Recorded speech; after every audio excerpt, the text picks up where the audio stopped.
The last words Jesus spoke before dying weren't random. They were the fulfillment of prophecies written centuries before his birth. When he said, "It is finished," he wasn't just announcing his death, but the completion of a divine mission. I've traced Jesus' final 24 hours step by step, using archaeological evidence and historical records to show you exactly where he walked. Some of these places still exist today, and what happened at each location reveals something profound about why he chose to die. Consider subscribing to this channel for more insights into the Bible. Only those who hate Jesus and were happy about his suffering would ignore this call. Have you ever wondered why Jesus chose bread and wine to represent his body and blood? The answer lies in the Passover meal they were sharing that night. To truly understand the Last Supper, we need to see it through the eyes of Jesus' disciples. They weren't just having dinner, they were participating in something much bigger. Jesus gathered his disciples in the upper room, a place that still stands in Jerusalem today. Archaeologists have studied this site extensively, confirming its authenticity. The room itself wasn't grand, just a simple space on the second floor of what was likely a private home. But what happened there changed history. Jesus took bread, gave thanks, broke it, and told his disciples, "This is my body, given for you." The bread represented his coming sacrifice, foreshadowing the crucifixion just hours later, and then came the wine. In Jewish tradition, wine symbolized joy and celebration, but Jesus gave it new meaning. He said, "This cup is the new covenant in my blood." For centuries, Passover reminded the Jewish people of their deliverance from Egypt. Now Jesus was showing them he would bring an even greater deliverance. Imagine being at that table, hearing these words for the first time. The disciples didn't fully understand it then, but later they would see how this moment connected to everything that followed. While they were eating, Jesus made a shocking announcement, "One of you will betray me." The room fell silent. Imagine the tension, each disciple wondering if it could be them. Then Judas, one of the 12, quietly slipped out into the night. He had already made a deal with the religious leaders to hand Jesus over. Why a kiss? In their culture, a kiss was a sign of deep respect and affection. Judas turned it into a weapon. This wasn't just any meal. Every detail mattered. Jesus washing his disciples' feet showed humility. The broken bread pointed to his body, soon to be broken on the cross. The wine foreshadowed his blood, poured out for forgiveness, and Judas's betrayal set in motion the events that would lead to the crucifixion. The upper room is now called the cenacle, a place visited by pilgrims for centuries. When you stand there today, you're standing where Jesus shared his last meal with his closest followers. The walls have seen so much soaring hopes, whispered betrayals, and the birth of a tradition that continues to this day. What does this mean for us now? The Last Supper wasn't just about what happened that night. It was a moment that stretched backwards through centuries of prophecy and forward through history. Jesus was showing his followers and us that he was about to fulfill the deepest promises of God. The disciples left the upper room confused and afraid. They didn't yet realize that what seemed like the end was the beginning. The warmth of that shared meal faded quickly as they stepped into the cool night air. Ahead lay the Garden of Gethsemane, where Jesus would face the hardest prayer of his life. But for now, the echoes of his words lingered: bread, wine, betrayal, and a love that wouldn't let go. From the upper room, Jesus and his disciples walked through the Kidron Valley, passing ancient tombs under the moonlight, toward the Garden of Gethsemane. The Garden of Gethsemane was more than just a quiet place to pray. That night, it became the battleground where Jesus faced his greatest struggle. Have you ever felt so stressed that your body physically reacted? What happened to Jesus there takes that to another level. The Bible says he was deeply distressed to the point of sweating blood, a rare condition called hematidrosis. Medical experts explain this happens under extreme stress. Tiny blood vessels in the sweat glands rupture, mixing blood with sweat.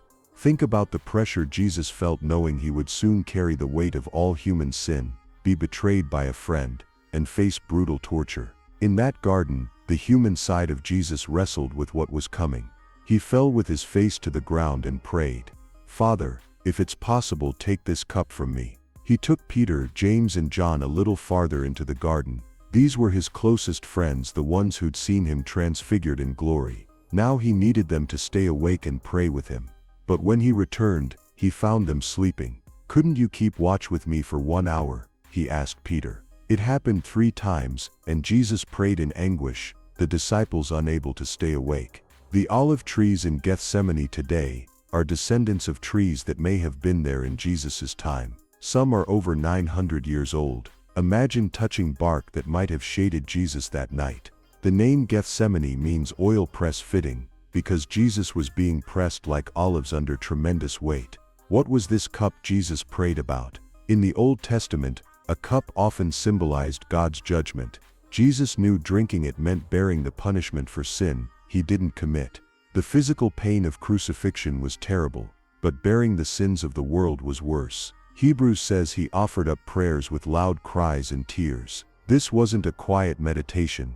It was a gut-wrenching, earth-shaking struggle. Yet each time Jesus prayed, he surrendered to his Father's will. Not what I want, but what you want. The first prayer came from anguish, the second from resolve, the third is from complete submission. An angel appeared to strengthen him, not to take the cup away, but to help him face it. Why didn't God spare his Son this suffering?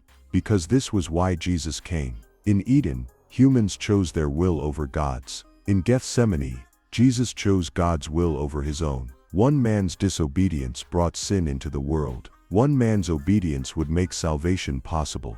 Luke's gospel notes something unusual. Jesus' sweat became like great drops of blood falling to the ground. Some doctors suggest this describes cruer sweat, where blood leaks through unbroken skin. Jesus' distress was both spiritual and physical. Yet his prayer wasn't wasted words, it prepared him for what came next. The disciples failed to stay awake, but Jesus didn't fail them. He understood their weakness. He understands ours too. When we face our own Gethsemane moments, times when God's will conflicts with our desires, we can follow Jesus' example of honest prayer and complete surrender. Trust in the Father's plan. And just as he finished praying, the torches appeared between the olive trees. The kiss of a friend would seal his fate, but who was really in control? The garden was quiet when Judas arrived with the soldiers. Jesus had wrestled and won. Now he faced his betrayer with calm assurance. The disciples had slept through his agony, but he was ready for theirs and ours. Gethsemane shows us Jesus wasn't a helpless victim. Every step toward the cross was a choice. He could have called angels to rescue him. Instead, he chose the nails, the scorn, the separation from God for us. In a garden where humanity first fell, Jesus took the first steps to redeem us. The prayer in Gethsemane changed everything. When Jesus rose from his knees, the battle was already won. The cross would be the public victory, but the private victory happened here first. What seemed like defeat was his greatest triumph. Now the quiet night would erupt with torchlight and shouting. Judas approached. The kiss was coming. But Jesus was ready, not because he wanted the pain, but because he wanted the Father's will more than he feared the cross. The path from Gethsemane led straight to Calvary, and Jesus walked it willingly.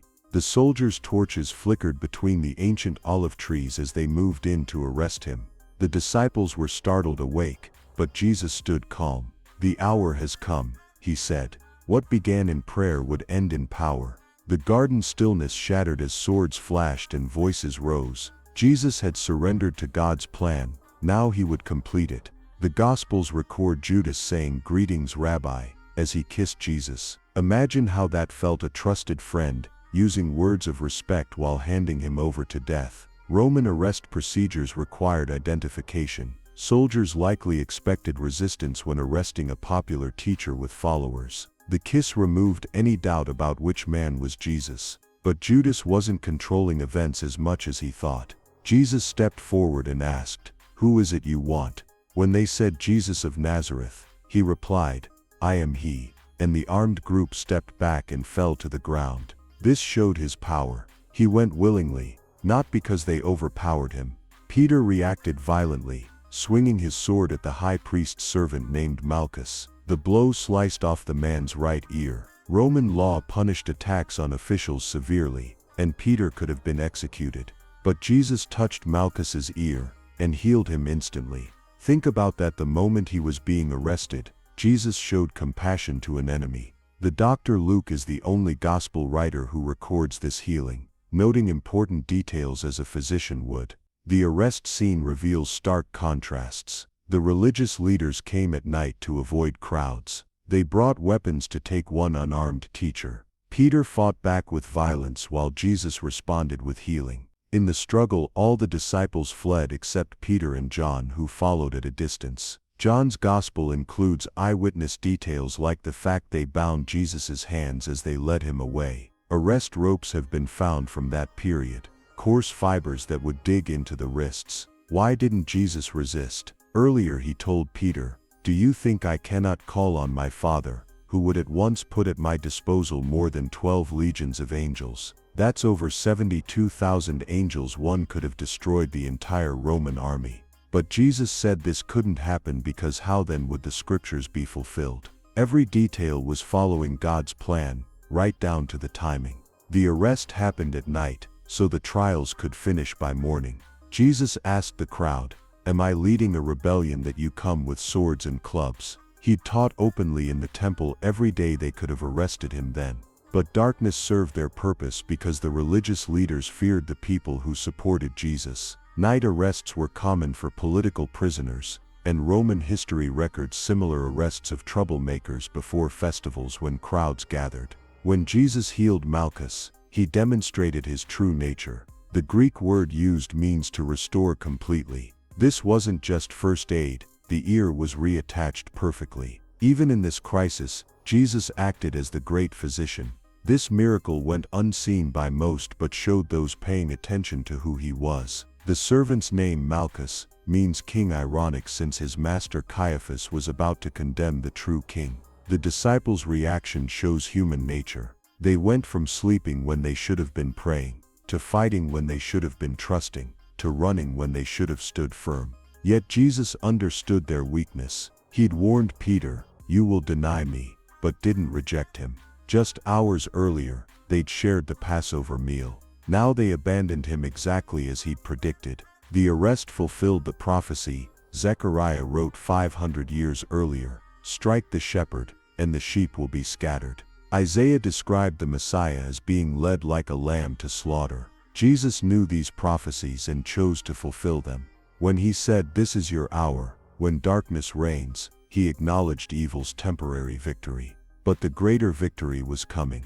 What can we learn from this scene? First, God works even through betrayals. Judas's kiss didn't surprise Jesus, it furthered God's plan. Second, violence isn't Jesus' way. He healed his captor's servant while being arrested. Third, human failure isn't final. The disciples fled but later became bold witnesses. Jesus forgave them as he forgives us. Bound and dragged through the night, Jesus was taken to face an illegal trial. But the religious leaders weren't just breaking the law, they were fulfilling prophecy. The soldiers led Jesus through the night toward Annas, the former high priest. The city walls loomed ahead as the torches flickered along the path. Inside Jerusalem, the religious leaders waited to begin their illegal trials. The disciples hid in fear, unaware that this night of darkness would lead to the greatest morning in history. But first, Jesus had to face the courts that would condemn the innocent. Jesus' first trial broke nearly every rule of Jewish law.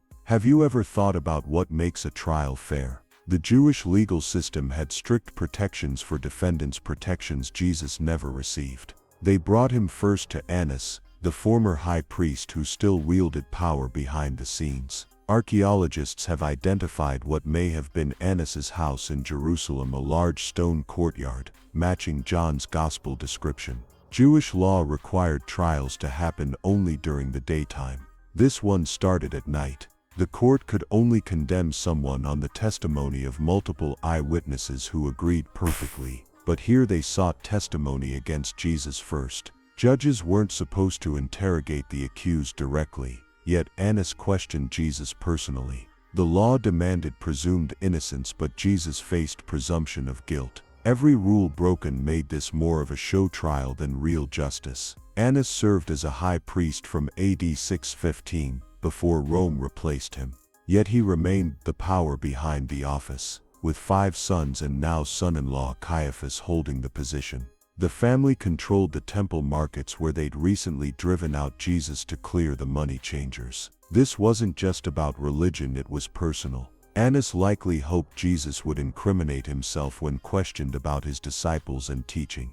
Jesus responded, "I have spoken openly to the world, why question me?" Ask those who heard me. A temple official struck him for this another illegal act. Jewish law forbids striking a defendant before conviction. Jesus calmly answered, "If I said something wrong, testify as to what is wrong.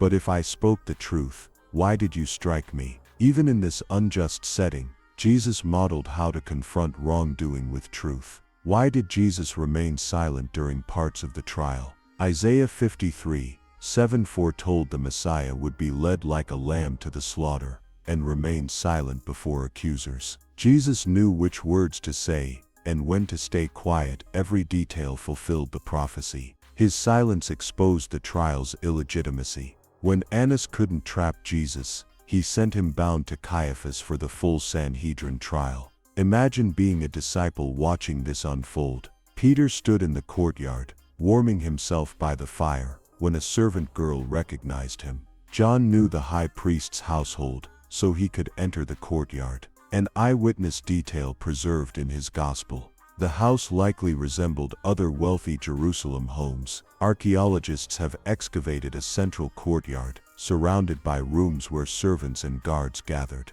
What can we learn from this trial? First, human injustice doesn't thwart God's plan. Every illegal act fulfilled a prophecy. Second, Jesus shows how to face false accusations with truth when needed, and silence when best. Third, religious power often resists God's work, not just then but today, when people care more about control than truth. The Jewish legal system was designed to protect the innocent. Deuteronomy requires thorough investigation before charges. Multiple witnesses had to agree on specifics. Night trials were forbidden to prevent coercion. Judges were supposed to defend the accused until proven guilty, and Annas ignored all these protections, showing how corrupt the system had become. Why does this matter now? Because we all face unfair situations. Seeing how Jesus responded helps us do the same without bitterness, with courage and trusting God's greater purpose. He could have denounced the hypocrisy but chose to fulfill his mission instead. That trial didn't determine Jesus' fate. He willingly embraced the cross to accomplish salvation. The torchlight flickered as guards led Jesus from Annas to Caiaphas. The courtyard, hushed with tense anticipation. Somewhere in the shadows, Peter denied knowing Jesus for the first time. The night air carried whispers of conspiracy as the religious leaders hurried to complete their scheme before dawn. But this sham trial wasn't the end. It was setting the stage for God's greatest act of redemption. When unjust systems pressure us today, remember Jesus' example. He faced corrupt leaders without becoming like them. He spoke truth without hatred. He embraced God's will when human systems failed. That night in Jerusalem, human justice crumbled, but divine justice was about to prevail in ways no one expected. As Jesus moved toward Caiaphas, the fate of humanity hung in the balance, yet remained firmly in God's hands. The first trial exposed their motives. The next would expose their methods. But nothing could derail what Jesus came to do. Through the illegal proceedings, the false witnesses, and the broken rules, one truth remained: God was working through even this injustice to accomplish his perfect plan. The journey to the cross continued, one deliberate step at a time. Peter followed Jesus to the courtyard of the high priest but stayed at a distance. He didn't run as far as the other disciples, but he didn't stand with Jesus either. Have you ever been in a place like that, close enough to see what was happening, but not close enough to be identified? That's where Peter found himself. The night was cold, so he moved toward the fire, where servants and guards were warming themselves. A servant girl looked at him and said, "You also were with Jesus of Galilee." Peter froze. Earlier that evening, he'd promised Jesus he would never deny him. Now this servant, someone with no authority, no real power, made him hesitate. Peter responded, "I don't know what you're talking about." The denial was small at first, just words spoken under pressure. But fear had taken hold. Peter moved to the gateway, trying to distance himself. But another servant girl spotted him and told the people nearby, "This man was with Jesus of Nazareth." This time Peter swore an oath, saying, "I don't know the man." The escalation is striking. First, a simple denial. now an oath to make it sound more convincing. With each step, Peter was digging himself deeper. An hour later, a group standing near him insisted, "Certainly you're one of them, your accent gives you away." Galileans had a distinct way of speaking, different from the Judeans in Jerusalem. Peter panicked. He began to curse and swear, saying, "I don't know this man." Then the rooster crowed, just as Jesus had predicted hours earlier at the Last Supper. Why did Peter do this? Fear. At that moment, he wasn't thinking about loyalty or faith. He was thinking about survival. Roman and Jewish authorities could arrest and execute anyone associated with a condemned criminal. Peter had already seen the hostility of the religious leaders. He had no way of knowing how far they would go. But there's something deeper here. Earlier that night, Peter had bragged about his courage. "Even if I have to die with you, I will never disown you." He believed his strength would carry him through. But when the pressure came, that confidence crumbled. This wasn't just about fear of punishment, it was about misplaced self-reliance. Luke's gospel adds a chilling detail. At the moment the rooster crowed, Jesus turned and looked straight at Peter. Can you imagine that look? Not anger, not condemnation, just the piercing truth of what had happened. Peter went outside and wept bitterly. His failure crashed over him in waves. Yet this wasn't the end of Peter's story. After the resurrection, Jesus restored him, asking 3 times, "Do you love me?" One for each denial. What does this tell us? That failure isn't final when Jesus is involved. Peter's denials could have destroyed him, but grace gave him a second chance. Have you ever felt like Peter, full of good intentions one moment, failing the next? That's part of being human. The difference isn't in never falling, but in what happens afterwards. Peter's story reminds us that Jesus knows our weaknesses and still offers forgiveness. What we do after failure matters more than the failure itself. This moment also shows Jesus' foreknowledge. He knew Peter would deny him, yet still warned him. Jesus didn't abandon Peter for his future failure. He prepared him for it. Even in our worst moments, God's plan isn't derailed.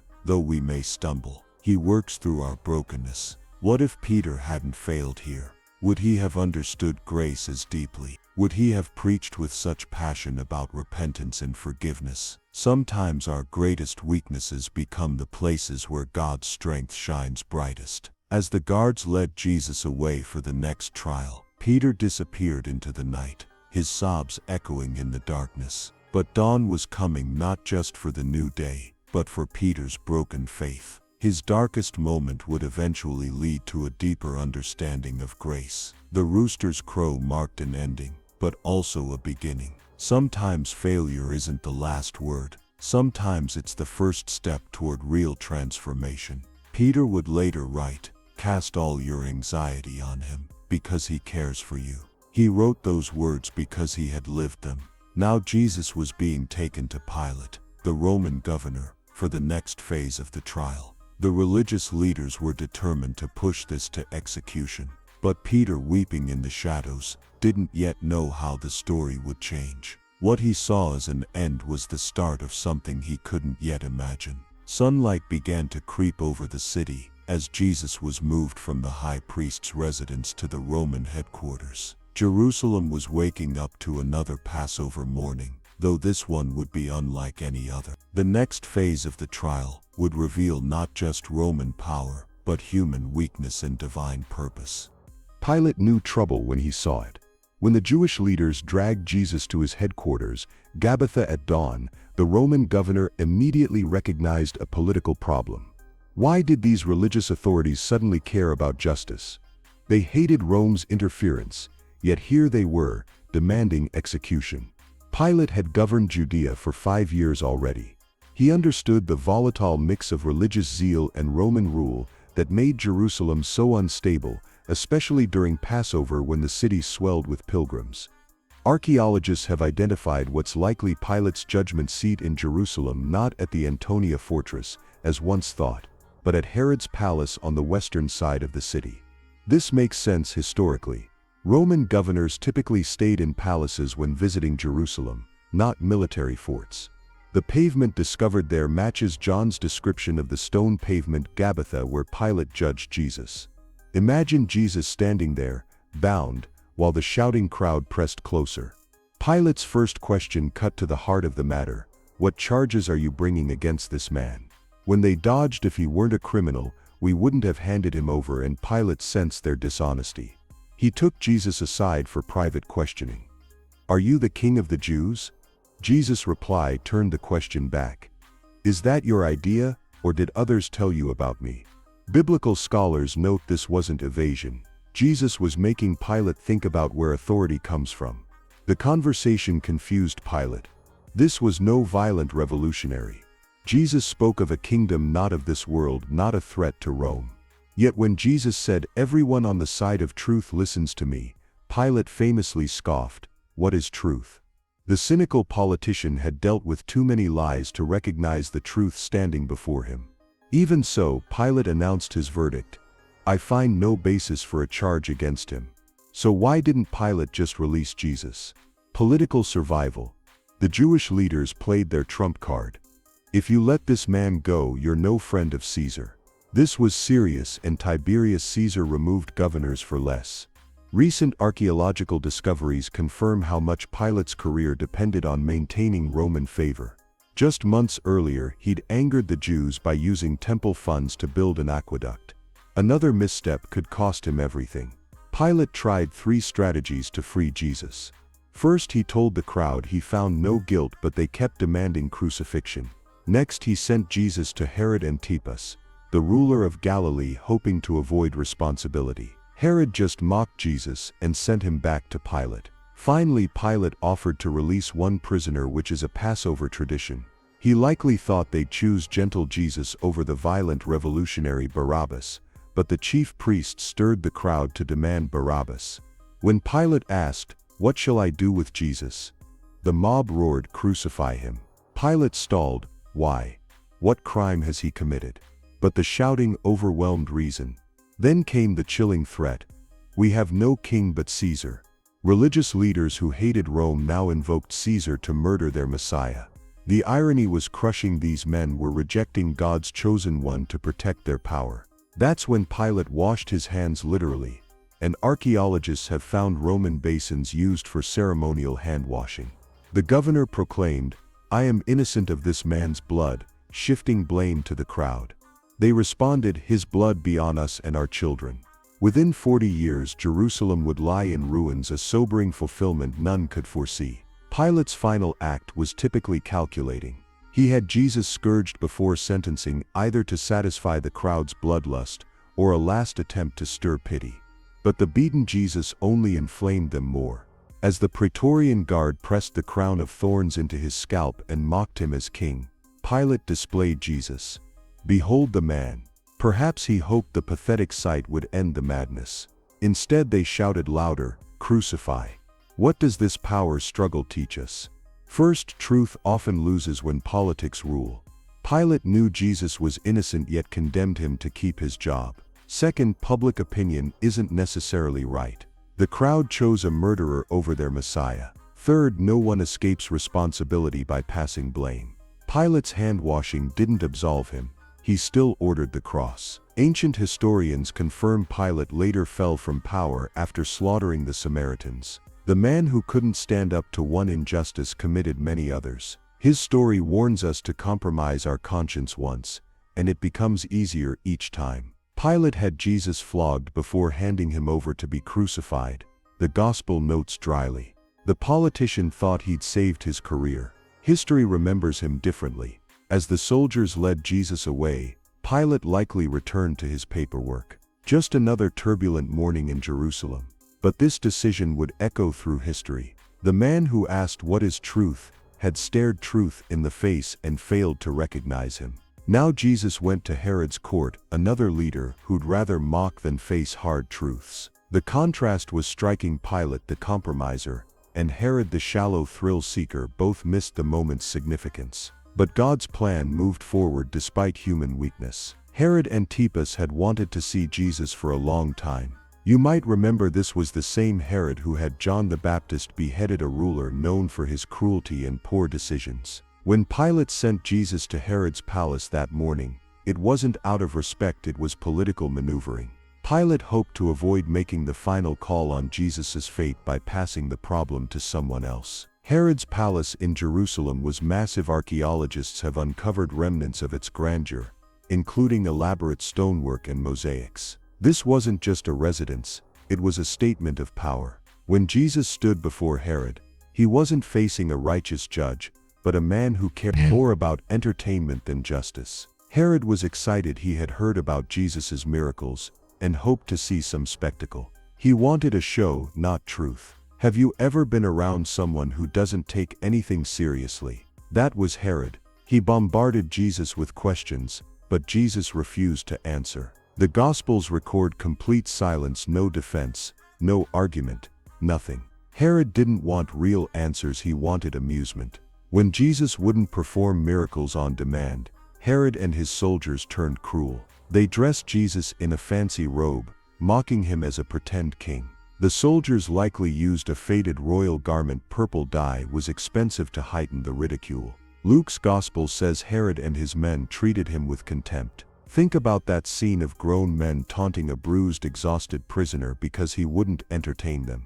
They laughed as they put the robe on him, shoving and jostling. Herod was the same ruler who had once feared John the Baptist's preaching, yet now acted like a child bullying someone weaker. There's something deeper going on here. Herod had been nervous about Jesus, even wondering if he might be John the Baptist come back to life. But when Jesus stood silent, Herod mistook his restraint for weakness. That silence was judgment. Just as Jesus had refused to answer the religious leaders when they twisted his words, he refused to participate in Herod's game. Sometimes silence says more than words ever could. Archaeologists have found evidence of Herod's Jerusalem palace near the Jaffa Gate. The remains suggest towering white stone walls and courtyards, luxury meant to impress. But all that wealth couldn't hide Herod's emptiness. People who lose their sense of right and wrong often replace it with shallow entertainment. That's what happened here. Herod missed the Messiah because he was too busy looking for a sideshow.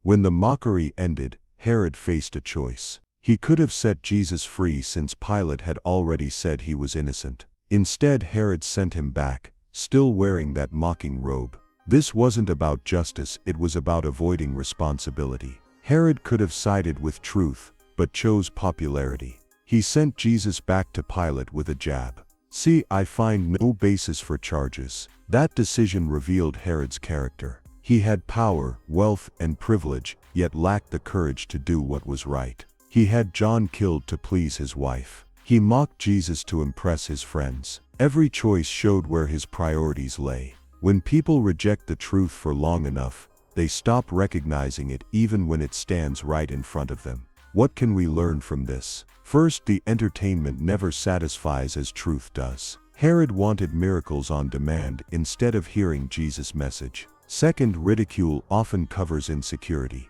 The mocking robe was just a projection, and Herod was the one with no real authority. Third, silence sometimes speaks louder. Jesus didn't fight back. He let Herod's actions reveal his heart. The robe they put on Jesus was probably meant to look royal but made him seem pathetic, like a beggar wearing oversized, tattered clothes. The soldiers laughed, but the joke was on them. They were mocking the real king while serving a petty ruler. That's the irony of false power, it collapses when truth shows up. Herod and Pilate became friends that day. Luke notes two weak men bonding over their shared failure to stand for justice. They thought they were clever, avoiding blame while making Jesus someone else's problem.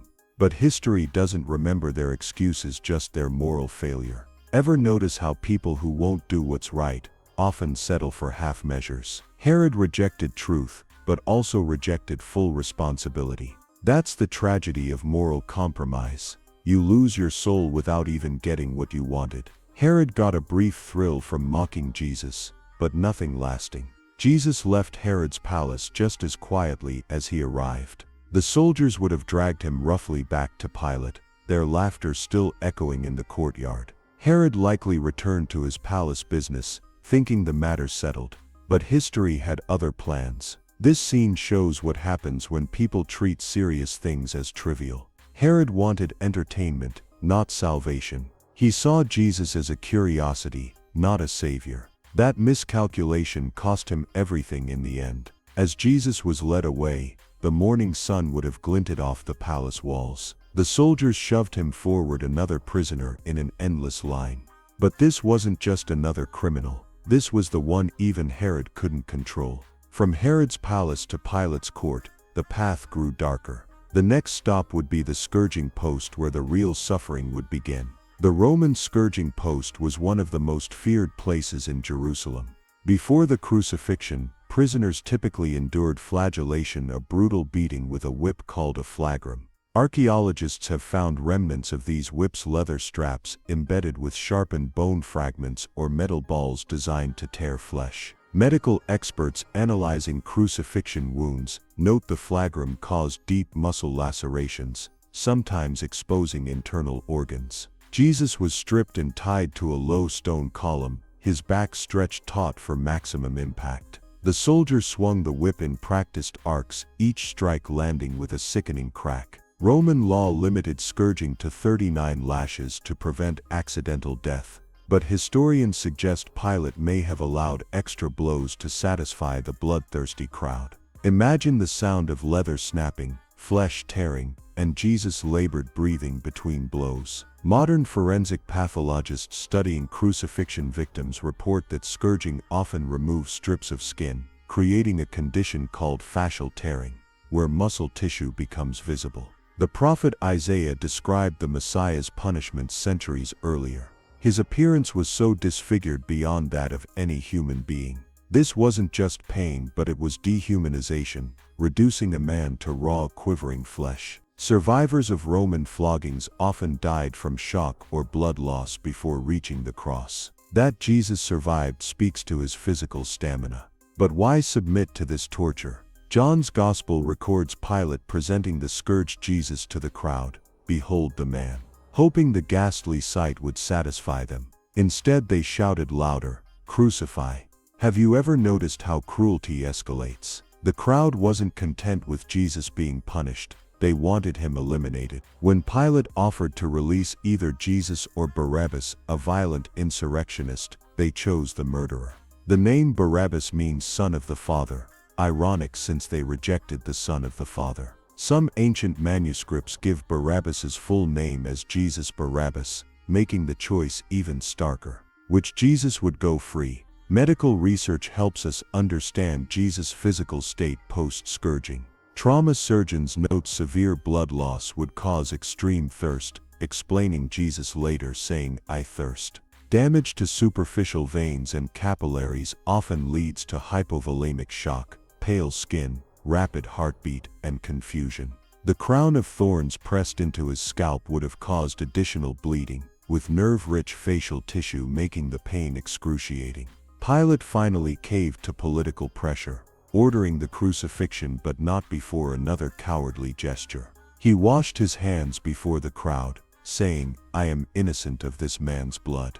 The historical record shows this was meaningless. Roman governors bore full responsibility for executions. That water couldn't cleanse what his indecision had caused. The soldiers took bitter amusement in their task. After scourging, they dressed Jesus in a purple robe, likely some faded military cloak, jammed a reed in his hand as a fake scepter, and kneeled in mocking homage. Then they ripped the cloak off, reopening scourging wounds before leading him to Calvary. Archaeologists examining first-century crucifixion victims note how dried blood would glue fabric to wounds, removing clothing that often peeled away healing tissue.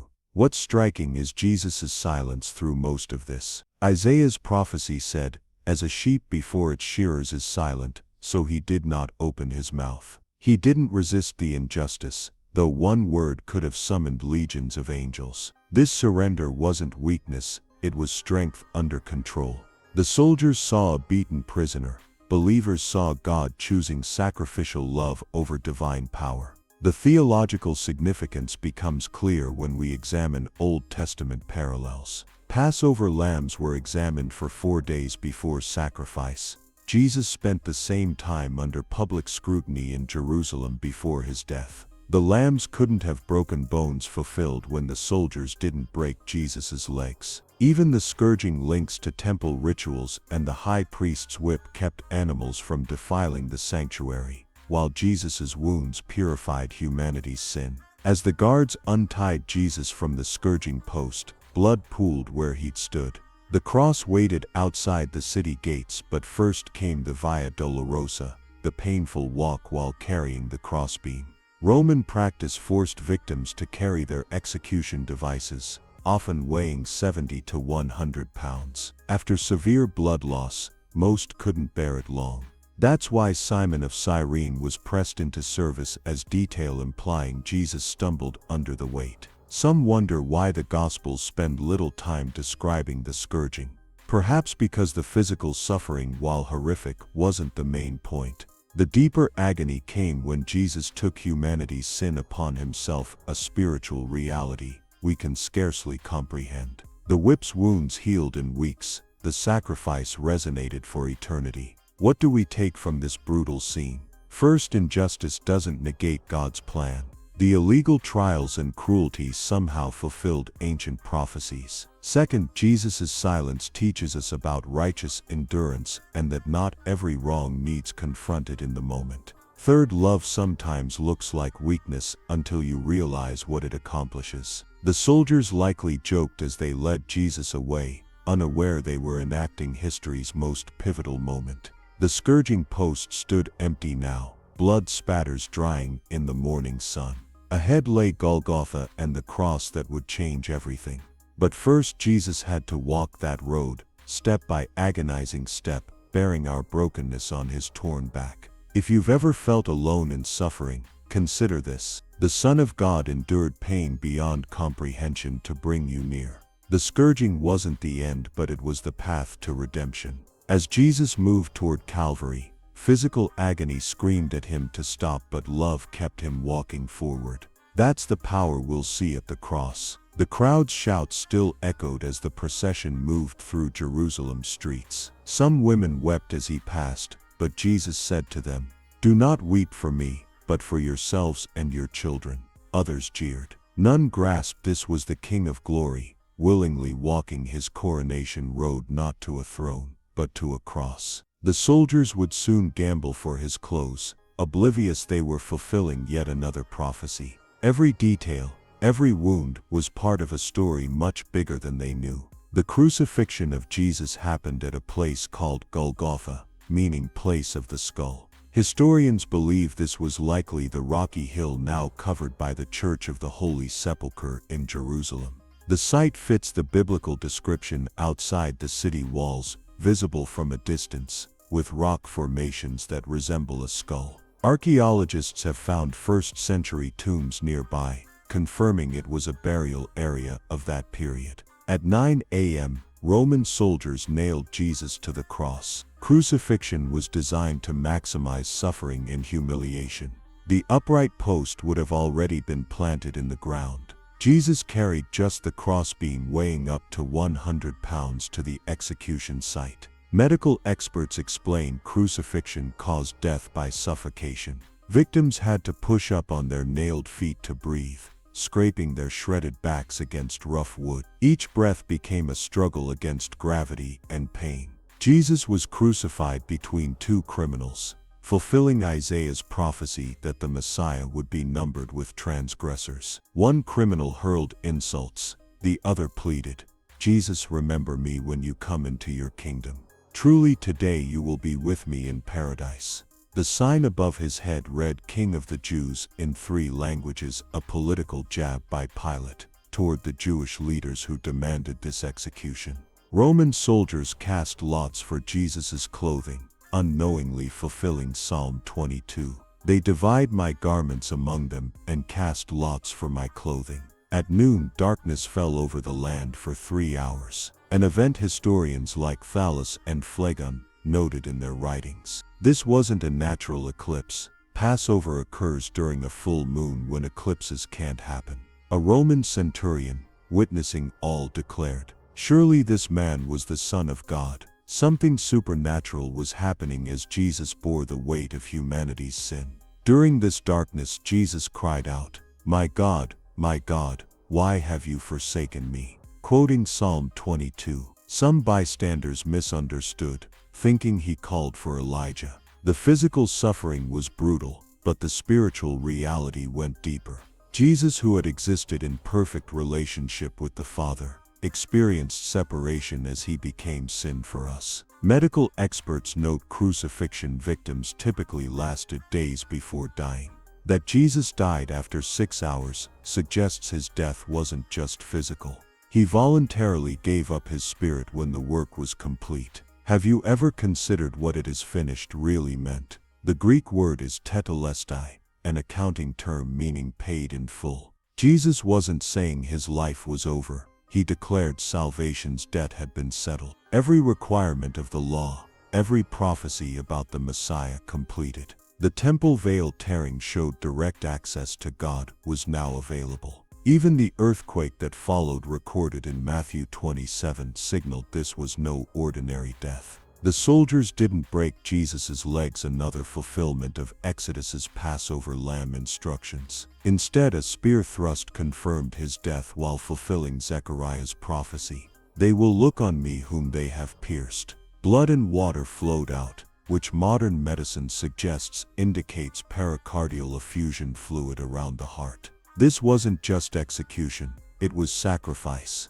What does the crucifixion mean for us today? First, it shows the depth of God's love. Romans 5:8 says, "While we were still sinners, Christ died for us." Jesus endured this suffering willingly, knowing we couldn't save ourselves. Second, it proves God keeps his promises. Over 300 Old Testament prophecies were fulfilled in Christ's death alone. Third, it offers us forgiveness. When Jesus said "it is finished," he meant our debt of sin could be canceled if we trust in him.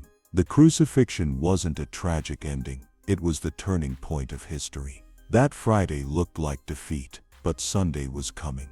Jesus' broken body would soon walk out of a tomb, proving death couldn't hold him. But first, his lifeless form had to be taken down and prepared for burial. As Joseph of Arimathea got permission to take Jesus' body, the disciples hid in fear. They didn't yet understand this was all part of God's plan.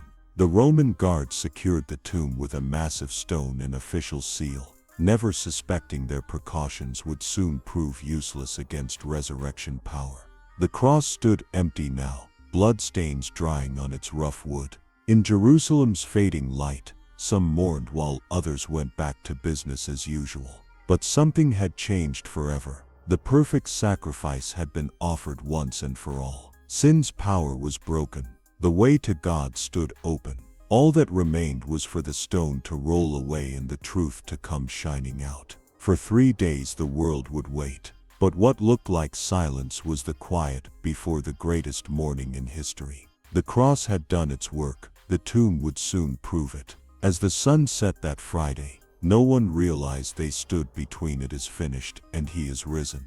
But God wasn't done yet. Have you ever noticed how God often uses unexpected people at crucial moments? Joseph of Arimathea was one of those unlikely figures. The disciples had fled, Peter was hiding in guilt after his denials, and the religious leaders thought they'd finally silenced Jesus. Then Joseph stepped forward. He was a wealthy member of the Jewish ruling council, and the very group that had condemned Jesus, but was secretly a believer. When everyone else abandoned hope, he went to Pilate and asked for Jesus' body. Jewish burial customs were specific and urgent. Deuteronomy 21:23 requires burying executed criminals before nightfall, especially before the Sabbath begins at sunset. Normally, crucifixion victims were thrown into mass graves, but Joseph intervened, providing something extraordinary: his new tomb.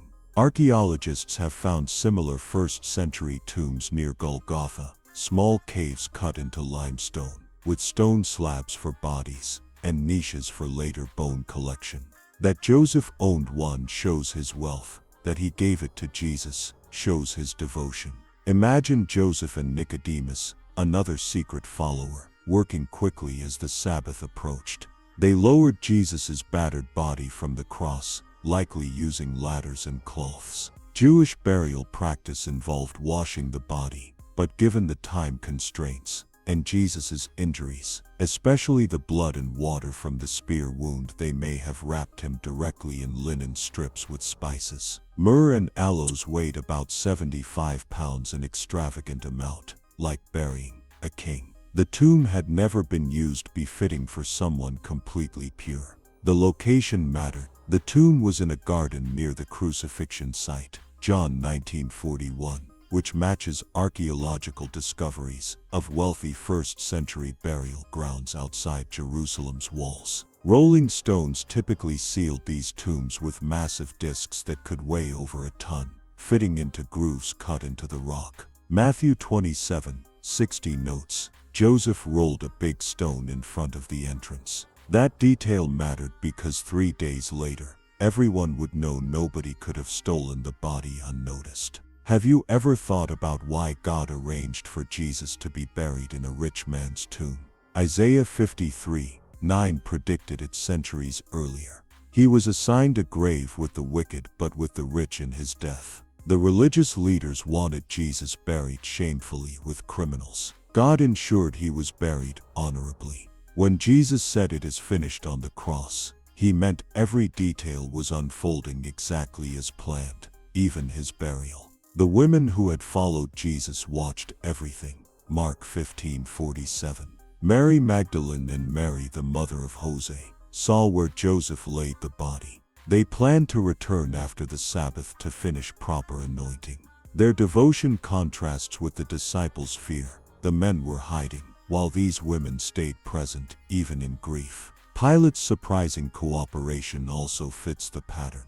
Normally, Romans left crucified bodies to rot as warnings. But when Joseph asked, Pilate immediately summoned the centurion to confirm Jesus' death. Mark 15:44. This wasn't compassion, but just practical. Pilate wanted no trouble before the Sabbath. Still, his quick compliance ensured prophecy was fulfilled. The religious leaders weren't done. They went to Pilate the next day, disturbing their own Sabbath, to request a tomb guard. Matthew 27:62-66. Their paranoid insistence ironically became God's way of providing extra resurrection witnesses. The stone, the seal, and the guards, all intended to prevent fraud, all about to become evidence for truth. What does this burial teach us? First, God turns apparent defeat into victory. Jesus' death looked like the end, but the tomb was just temporary housing. Second, courage doesn't always look dramatic. Joseph quietly used his influence for good. Third, details matter. The specific tomb location would become crucial when skeptical Jews later had to explain why his body wasn't there. The Friday evening air would have been heavy with Sabbath quiet as mourners dispersed. Jerusalem didn't know it was living through history's most important weekend. The disciples thought everything was finished. The religious leaders thought they'd won.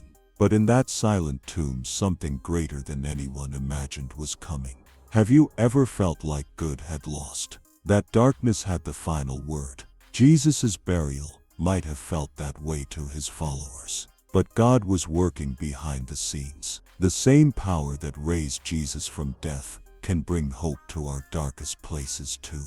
As the sun set that Friday, soldiers took their positions guarding the tomb. The stone sat securely in its groove. Inside, Jesus' body lay wrapped in linen. All was still. But Sunday's dawn would change everything. The burial wasn't the end. It was the pause before the most important morning in history. What looked like a wealthy man's kindness to a dead teacher was God setting the stage for a miracle. The women resting on Sabbath didn't realize they'd soon be running to disciples with unbelievable news. Peter didn't know his failure wasn't final. Joseph didn't know his tomb would become famous as the place where death lost its power. The stone seemed like an ending, but really, it was a door waiting to burst open. The resurrection changes everything. Have you ever wondered what proof we have that Jesus rose from the dead? Let's look at what happened that first Easter morning. While it was still dark, Mary Magdalene and other women went to the tomb to finish anointing Jesus' body. They worried about how they'd move the massive stone sealing the entrance, but when they arrived, the stone was already rolled away. The tomb was empty. An angel told them, "He is not here, he has risen." The women ran to tell the disciples, but at first no one believed them. Peter and John raced to the tomb to see for themselves. John got there first, peering inside, to see the linen wrappings lying there, the cloth that had been around Jesus' head folded neatly by itself. This wasn't what grave robbers would do. They wouldn't unwrap the body and fold the cloth. Something extraordinary had happened. The disciples initially thought the women's story was nonsense. Even when they saw the empty tomb, they struggled to understand. Wouldn't you, if someone you watched die suddenly appeared alive, wouldn't you question it too? But then Jesus started appearing to them, not as a ghost, but physically. He ate fish with them. He invited Thomas to touch his wounds. Over 40 days, he appeared to more than 500 people at different times. These weren't hallucinations, but multiple people saw him together, talked with him, and touched him. What makes the resurrection historically credible? First, the tomb was empty. If Jesus' body had still been there, the religious leaders could have just produced it to stop the rumors. Instead, they bribed the guards to say disciples stole the body. But think about it, how would terrified disciples overpower Roman soldiers? Why would they later die for what they knew was a lie? Second, women were the first witnesses. In that culture, women's testimony wasn't even admissible in court. If someone were making this up, they wouldn't have women discover the empty tomb. The Gospels record it this way because it's what happened, even though it weakened their case with skeptics. Third, the disciples' transformation makes no sense without the resurrection. These men abandoned Jesus at the crucifixion, hiding behind locked doors. Weeks later, they were boldly preaching in Jerusalem, the same city where Jesus was killed. What changed them? Seeing the risen Christ. Peter, who denied knowing Jesus, later died for his faith. People don't die for what they know is false. When Jesus appeared to two disciples on the road to Emmaus, he explained how the entire Old Testament pointed to his suffering and glory. Could anyone have fabricated that? Fulfilled prophecies about his death and resurrection, like Psalm 16 predicting God's Holy One wouldn't decay in the grave, couldn't have been staged. The resurrection proves Jesus is who he claimed to be, the Son of God. Romans 1:4 says Jesus was declared to be the Son of God by his resurrection from the dead. It confirms his power over death. It validates his promise of eternal life to those who believe in him. What does this mean for us today? First, it means death isn't the end. Jesus said, "Because I live, you also will live." His resurrection guarantees ours. Second, it means we can trust his other promises. If he kept his word about rising again, he'll keep his word about forgiveness, presence, and future hope. Third, it means we have a living Savior, not just a historical teacher, but someone who knows us, hears us, and walks with us today. Some people try to explain away the resurrection. They say maybe Jesus didn't die, but Roman executioners knew how to kill people. Maybe the disciples went to the wrong tomb, but multiple people visited the right one repeatedly. Maybe they all had visions, but 500 people don't share the same hallucination. The simplest explanation is the one the first Christians believed. God raised Jesus from the dead. Have you ever had doubts about faith? The disciples did too. Jesus didn't scold Thomas for needing proof. He met him where he was. The same happens today. When we honestly seek truth, the evidence for Jesus' resurrection gives us solid ground to stand on. That first Easter wasn't just a nice story, it was a turning point in history. The disciples moved from fear to courage, from doubt to certainty, because they encountered the risen Jesus. That same power is available to us, not just to believe in Easter, but to live changed by it. When Jesus said, "I am the resurrection and the life," he didn't just mean for someday. He meant for right now. The resurrection isn't just something to admire, it's something to experience. Jesus didn't rise just to prove he could. He rose to offer us new life. That empty tomb means our past can be forgiven, our present can have a purpose, and our future is secure. As the disciples discovered, resurrection changed everything. It took their broken hopes and made them new. It can do the same for us. When you face what feels like a dead end, and when life seems hopeless, remember the empty tomb. The same power that raised Jesus is at work for those who trust him. That's why Easter matters. It's not just about bunnies or springtime, but it's about the God who conquered death for you. Jesus' resurrection means love is stronger than hate, hope is stronger than despair, and life is stronger than death.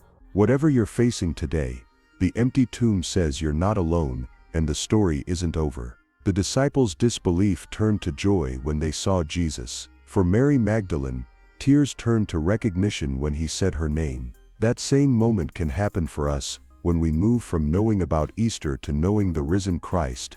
Jesus' final 24 hours were filled with pain, betrayal, and sacrifice, but also with purpose and love. If this story moved you, consider subscribing to this channel for more insights into the Bible. Only those who hate Jesus and were happy about his suffering would ignore this call. The resurrection isn't just a historical event, it's an invitation to new life. Will you accept it?